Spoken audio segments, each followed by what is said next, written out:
Welcome to the Caribbean Leadership Radio Series, produced by the Caribbean Leadership Program under the Caribbean Center for Development Administration, CARICAD, where we provide a number of leadership development interventions tailored for the Caribbean context in support of public sector transformation as well as regional development. In this Caribbean Leadership Radio Series, we will be discussing a range of leadership issues within the public sector context which impact our national and regional development in the Caribbean. The Caribbean Leadership Radio Series, where Caribbean leaders discuss Caribbean leadership. Here's your host, Dr. Lloyd Parks. In today's program, we are going to be looking at the very pertinent issue of the challenges of climate change, and in particular, the leadership challenge that these climate change challenges present to us.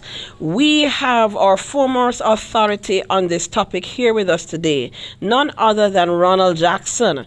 Mr. Jackson is the current Executive Director for the Caribbean Disaster Emergency Management Agency. He has been the director since April of 2013.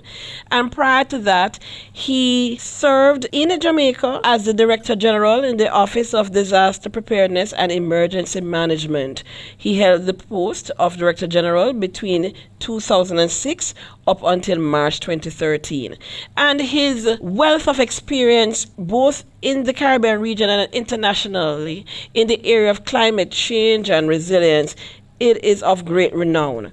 And I think because it's a Caribbean Leadership Program, we have to put a plug in that he is one of our esteemed alumni, having done our Leadership Development Program in the first cohort in 2013. Mr. Jackson, welcome to the program. Hi, how are you doing? Pleasure to join you guys and to share my thoughts with you. You have a background in physical planning, environmental resource development, a very technical area. Tell us a little bit about your own leadership journey, moving from a more technical kind of role to the kinds of role you had as head of ODPM and now head of CDEMA, where yes, technical knowledge is important, but you're really playing a leadership role. Certainly, I think when one thinks back to the process that prepared them for taking on senior leadership roles. I'm open to point to, I think, certain events along my journey that shaped me in that regard.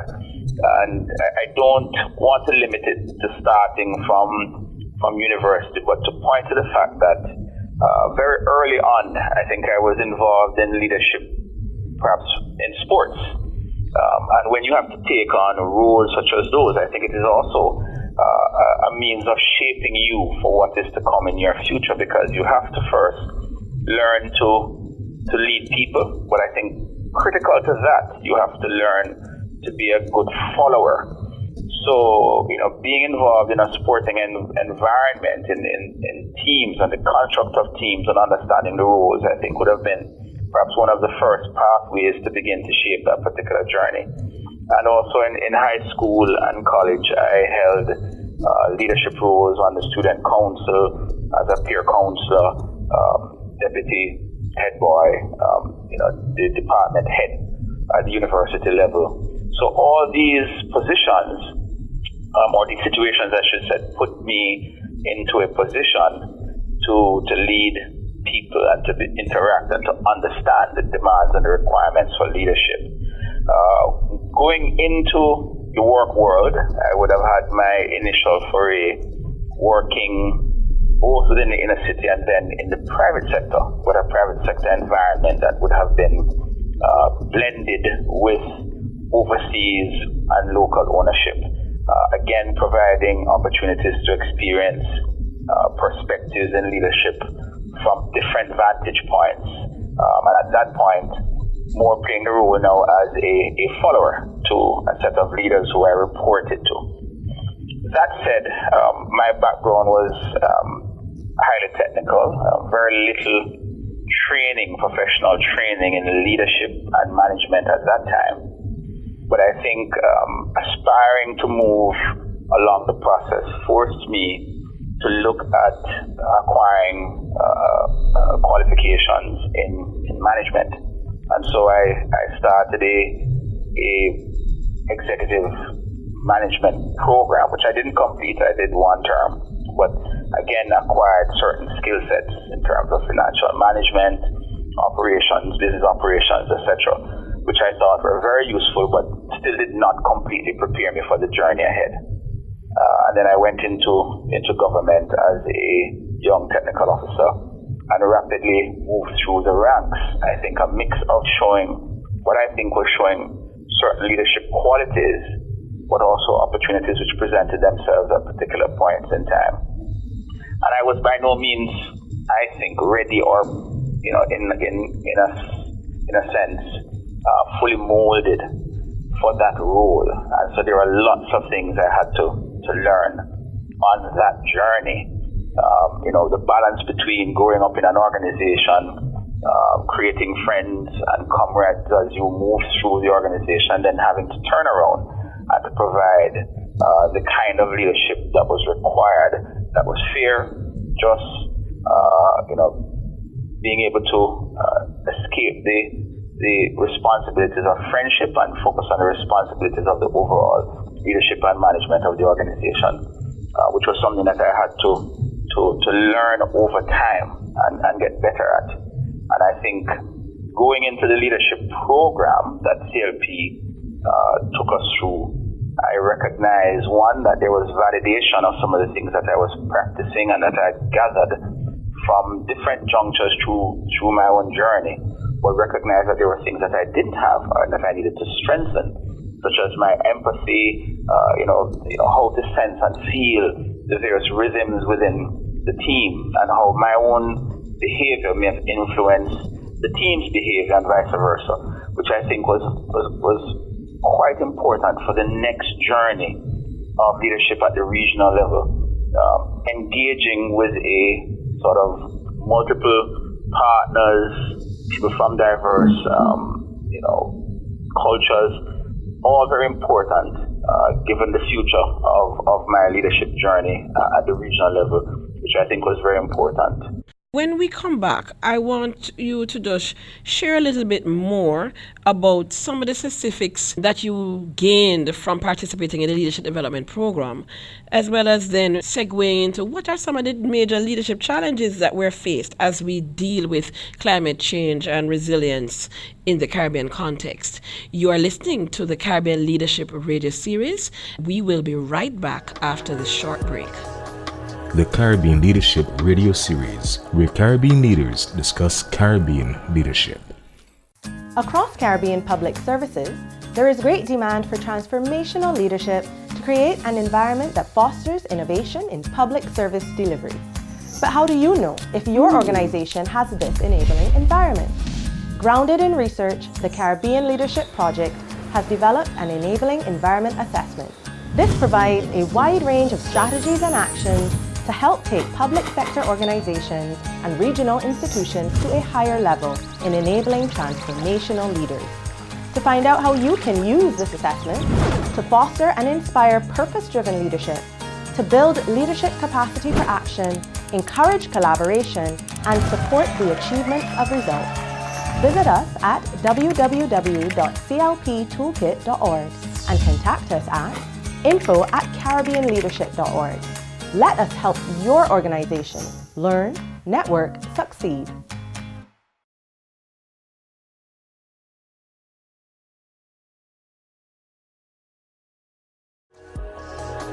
The Caribbean Leadership Radio Series, where Caribbean leaders discuss Caribbean leadership.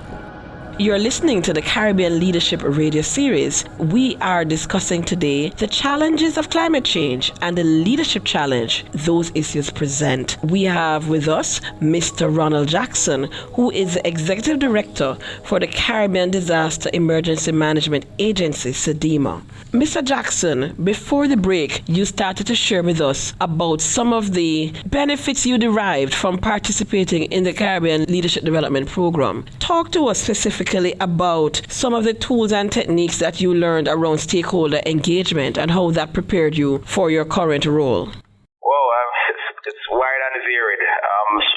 of which we tend to take for granted when we learn them earlier, but recognize how important they are in the actual leadership and decision-making process. But the things that stood out to me from the program was looking at how to examine complex issues and to try to find a pathway or a solution to what are complex and wicked problems. And that for me was I would say one of the highlights of my leadership journey, looking at how you put different persons with different mindsets, different perspectives together to think 360 degrees on the particular problems to come up with a pathway. Improve listening techniques, which was also critical in the stakeholder analysis. How well we listen so that we can really identify the fundamental issues which are not always on the surface. Looking at the stakeholder analysis, identifying key persons of influence, not only positive influence but negative decision-making process, and being able to map those individuals and identify, what are the important wins for each, and also to mitigate any challenges in terms of the journey, which was also a very, very important tool that we don't use often enough and which we've now incorporated in what we do here at CDEMA, the organization that I lead. Looking at bright spots. So looking at elements of success where we see them, analyzing and identifying what are the critical factors that led to that success so that we can model those things, were some of the things I think which has remained with me pretty much. But those are the ones that I think stood out. What do you see as some of the major leadership challenges facing the Caribbean as we have to continue to address and grapple with climate change issues related to disaster and emergency management? That's a very, very, very important question, and it's one that I myself am still working to better analyze, because it's easy for us to identify the resource issue. Resources is a major issue, both in terms of the financial resources to tackle the problem, given the current state of or level of indebtedness of the Caribbean at this time. But resources in terms of human resources who are technically competent and who have the tools that are appropriate to provide the kind of transformational leadership that is going to be required in this space. And I say that because we're not strangers to hazard impacts and the outcomes of those being disasters. They've been around for a long time, and the sort of things we need to do, we've known for a long time, but we haven't tackled them. And herein lies the dilemma. We have now come to an era where pretty much there is wide-scale acceptance that there is a rapid change of the climate, which is going to impact on the Caribbean more significantly than the larger continental areas. However, what I think is challenging us is the true appreciation of what the problem means to the Caribbean community. And what am I saying here? Climate change presents two things. It presents the opportunity, which can be leveraged within the context of renewable energy solutions that will help to propel economies, both in terms of the savings one can get from fossil fuels, but also how those savings can be utilized to address other public goods and services, particularly those related to environmental preservation and hazard risk reduction. And the flip side of that is what I call the threat, the human security threat, which is reflected in humanitarian consequences of the changing climate. So people being, forced to abandon coastal areas that they would have lived and they would have unearthed economic benefits from, social benefits. And so therefore, we have to come to an appreciation that the biggest challenge for us is on the humanitarian side. Therefore, the decisions around that has to be investing limited resources, not from a one-off perspective, because the changes aren't going to happen overnight. It's a long-term journey. But how do we ensure that we equip ourselves with the tools such as monitoring and evaluating which is one of the challenges we face. We don't have professionals who are fully equipped with tools such as M&E in the public service at high leadership levels that can track how we make investment decisions on very limited resources that we're managing, to the point where we're seeing change happening, and to the point where we get to the impact stage that we would want to see, and then therefore the future desired state. The issue of trade-offs, which is a political issue, that is one of the other challenges we face with this climate change agenda. It is going to result in some winners and some losers, and our leaders have to be equipped to manage that particular conundrum that is going to emerge, where some people are going to feel that the right decision is going to leave them on the outside and others on the inside. How do we deal with that? It may require retooling of the public service. It may require moving people out of areas that they have become invested in. Yes, it might require directing people to work in new sectors. Precisely. That they are not accustomed to. Absolutely.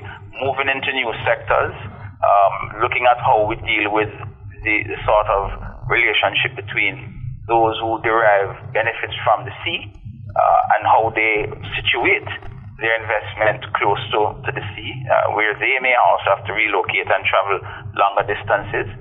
It's going to require reordering density regimes. So people would have been comfortable living on a vertical sort of layout in terms of their homes, now having to look at living horizontally and vice versa. So it's how are we going to change that particular character? And I don't think that we've mentally come to grips with that to really appreciate what the future we desire looks like, and how do we now begin to re-engineer our processes towards that particular end. Mr. Jackson, I'm going to just ask you just to hold that point. We're going to pick it up right after we take this very short break. We'll be right back. The Caribbean Leadership Radio Series, where Caribbean leaders discuss Caribbean leadership.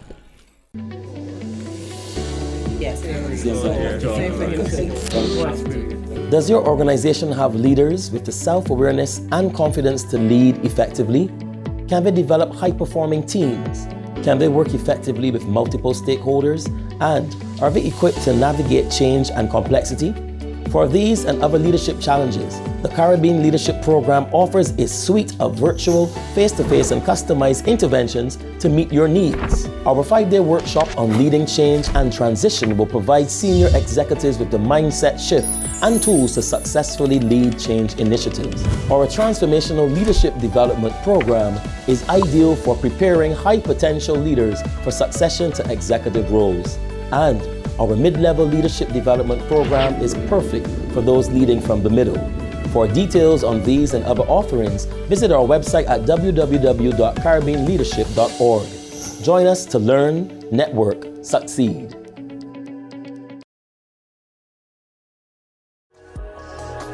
The Caribbean Leadership Radio Series, where Caribbean leaders discuss Caribbean leadership. Welcome back to the Caribbean Leadership Radio Series. We are looking at the challenges of climate change and the leadership challenge that it presents. And we have with us Mr. Ronald Jackson, Executive Director from the Caribbean Disaster and Emergency Management Agency, CDEMA. Right before the break, we were discussing the very wicked problems and dilemmas facing leaders, particularly at the political level, in terms of the kinds of trade-offs that need to be made in order to make the kind of decisions that will make our societies more climate resilient. How can we make climate change and environment issues the focus of every leader in every sector? And I ask this question against even my own background, human resource management and development. Unfortunately, persons in fields that are not very directly related to climate change and environment tend to find it difficult to understand that that is not just the business of the people who are environmentalists. It's all our business. And I consider, for example, the impact of Hurricane Maria and how it affected the human resource capacity of the public sector in Dominica in terms of, one, the psychological impact on the public sector workers, those who left the country because of the damage to their homes, those who found it psychologically difficult to return to work, and the fact that your workspace itself was damaged. We could go on. But how can we get every leader in every sector to understand that climate change and environment issues, it is at the heartbeat of what they have to do?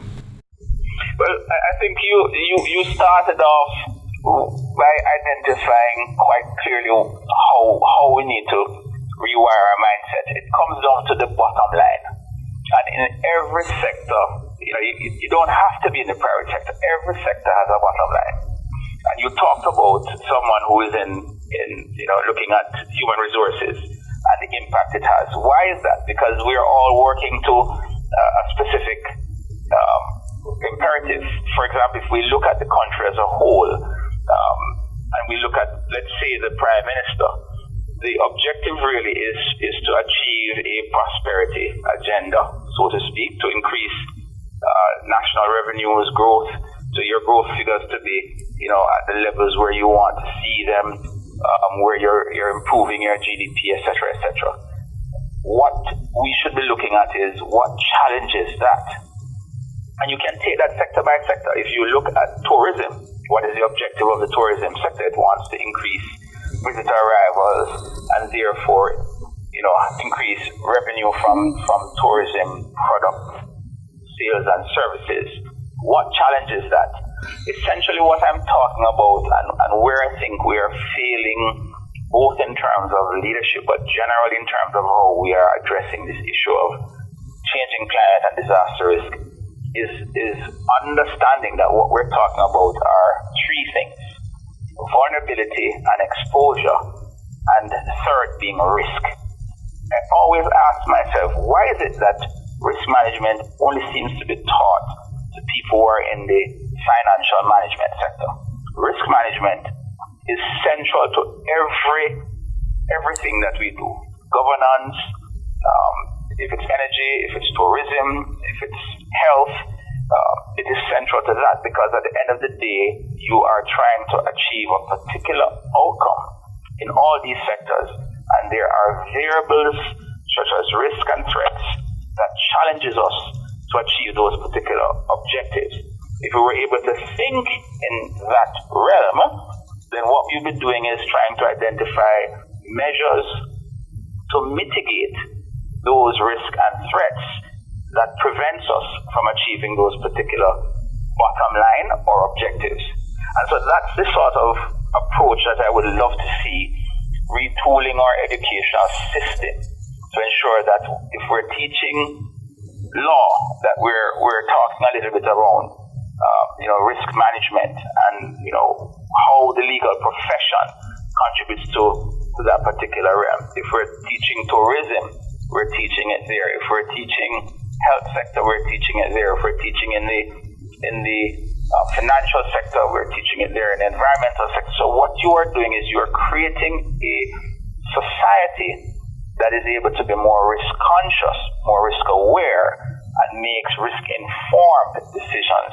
because they understand what it is that we're working to achieve and what are the fundamental barriers, challenges, threats that are limiting us achieving those particular outcomes. Mr. Jackson, apart from making risk management a much more inclusive subject matter across our education sector, what other recommendations do you have for strengthening leadership capacity to address climate change, both at the organizational and policy levels?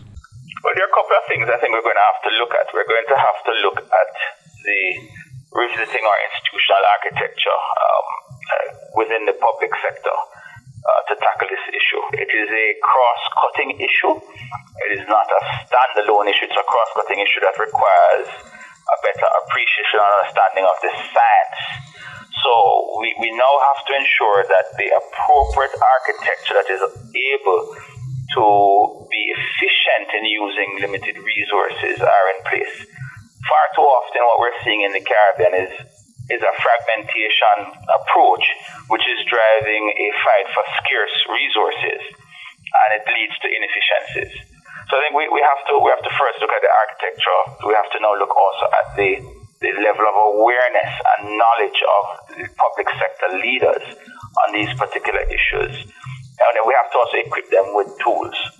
The tools that are going to allow them to make informed decisions, the tools that are going to allow them to be able to monitor and track how they use limited resources and look for big results. I like to say to my team, as leaders, we need to stop looking at our toes and start to look up, because we're looking for the main change.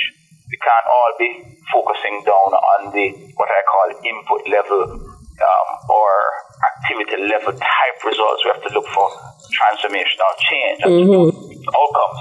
Someone has to keep their eyes squared, focused on the outcomes and looking for changes that are bringing us towards that outcome.